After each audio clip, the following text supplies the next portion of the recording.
Historia de México. El Porfiriato. Dentro de la historia de México, la palabra porfiriato nos remite inmediatamente a toda una época de nuestra historia nacional que estuvo bajo el dominio de un solo personaje: el general Porfirio Díaz. Fueron alrededor de 30 años en el ejercicio del poder.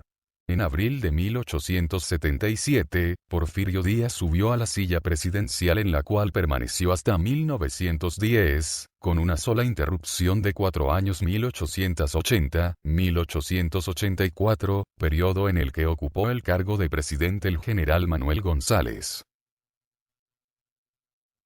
Es curioso saber que Díaz llegó al máximo poder enarbolando el Plan de Tuxtepec promulgado en Oaxaca en enero de 1876, en el cual, uno de los puntos centrales a defender era la no reelección.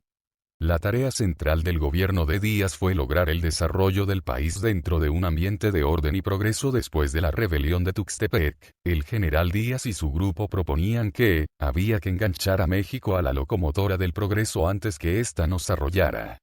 Para lograr el objetivo, durante el tiempo que duró su dictadura impulsó el desarrollo de las condiciones políticas, jurídicas y materiales que permitieran el crecimiento de la economía. Con su esquema de gobierno de poca política y mucha administración, se propuso la realización de su proyecto modernizante, levantando la bandera de la civilización y del progreso contra la barbarie y el atraso. El gobierno de Porfirio Díaz abrió las puertas a los capitales del mundo. México no tenía los recursos para desarrollar su economía. De ahí que, su papel principal era el de proporcionar las obras de infraestructura en comunicaciones y transportes para agilizar la ruta hacia el progreso. En 1898, México ya estaba ligado con el mundo exterior a través de su ferrocarril. Tenía nuevas rutas postales, teléfono, cable marítimo internacional y telégrafo. No obstante el progreso material que se logró en el país, la ciudadanía en general resintió la política de garrote e intolerancia de la dictadura, experimentando el dominio y control total que se ejercía desde la Ciudad de México hasta el más alejado de los municipios. Además, vio cómo se liquidaba el proyecto social, al suprimir la democracia como forma de gobierno. La apertura porfiriana al capital mundial dio como resultado el nacimiento de un sector social extranjero que, junto con la oligarquía nacional, prácticamente eran los dueños del país. En la agricultura, un ejemplo de ello lo constituye la famosa ley de deslinde y colonización de terrenos baldíos, que trajo como consecuencia la formación de grandes latifundios y el despojo de tierras a las comunidades indígenas y a los campesinos del país. El periodo en que Porfirio Díaz ocupó la presidencia de la República, conocido como Porfiriato, representó para México años de estabilidad social y política, así como de crecimiento económico. No obstante, dicho periodo también provocó la polarización de la sociedad mexicana, particularmente entre los muchos campesinos y obreros que vivían prácticamente en la miseria, la naciente clase media que encontraba obstruidos todos los caminos para el progreso familiar y personal, y los muy pocos dueños de la riqueza, que disfrutaban del poder político al amparo del régimen porfirista. Porfirio Díaz había luchado contra la reelección de los presidentes y fue por ello que la contradicción de su prolongada permanencia en el poder tuvo como consecuencia el estallido armado de la sociedad mexicana, abriendo paso a la Revolución Mexicana que puso fin a su dictadura. Tras renunciar, Díaz y su familia comenzaron a empacar sus cosas para retirarse al exilio. En París, Francia, la familia Díaz se marchó a la estación de trenes de Santa Clara, al sur de la capital.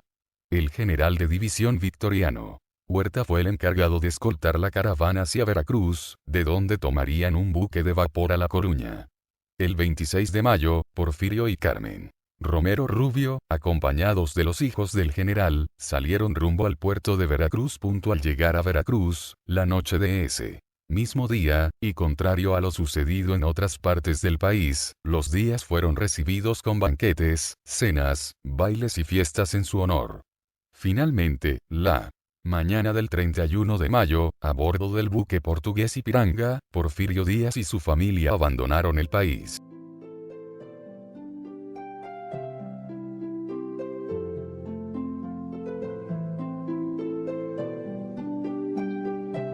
Porfiriato.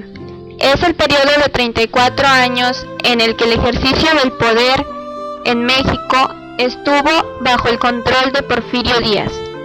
Este periodo comprende desde 1877, al término del gobierno de Sebastián Lerdo de Tejada, a mayo de 1911, cuando Díaz renunció a la presidencia por la revolución encabezada. En los 31 años del Porfiriato se construyeron en México más de 19,000 kilómetros de vías férreas con la inversión extranjera. Se sanearon las finanzas, se mejoró el crédito nacional y se alcanzó gran confianza en el exterior. Por último, en este periodo se impulsó el desarrollo de México, las cuales fueron: se instaló la primera línea telefónica, hubo obras de la Secretaría de Comunicaciones y Obras Públicas, se puso la red de telégrafos en Oaxaca y se inició la comercialización europea.